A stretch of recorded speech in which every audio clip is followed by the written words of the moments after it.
ایک لڑکی کی شادی ہوئی۔ شادی کی پہلی رات دلہا کھانے کا بڑا سا تھال لے کر کمرے میں داخل ہوا۔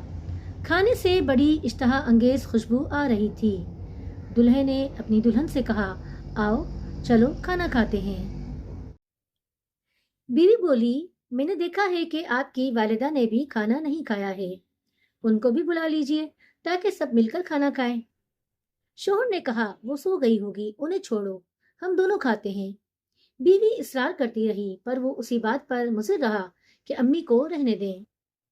جب بیوی نے شوہر کا یہ رویہ دیکھا تو اسی وقت طلاق کا مطالبہ کر دیا۔ شوہر بڑا حیران ہوا اس کے مطالبے پر۔ اس نے بڑا سمجھایا لیکن وہ اپنی بات پر ڈٹی رہی، یہاں تک کہ طلاق ہو۔ دونوں الگ الگ ہو گئے، پھر دونوں نے دوسری شادیاں کر لی۔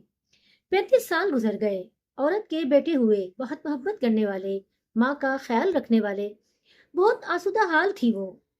اس نے ارادہ کیا کہ حج کرنا چاہیے۔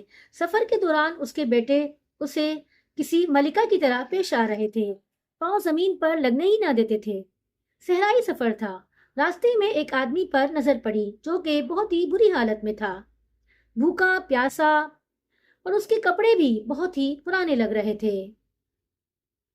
جب اس عورت نے غور سے اس آدمی کو دیکھا تو وہ اسے پہچان گئی۔ وہ اس کا پہلا شوہر تھا۔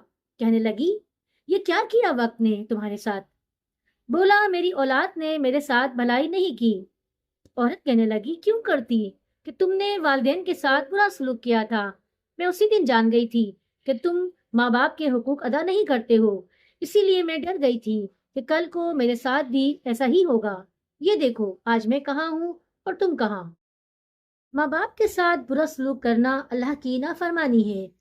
اگر آپ اپنا بڑھاپا شاندار گزارنا چاہتے ہیں تو والدین کے ساتھ شاندار سلوک کیجیے، کیونکہ یہ ایک ایسا عمل ہے جس کا بدلہ دنیا میں ہی مل جاتا ہے، خواہ وہ اچھا ہو یا برا۔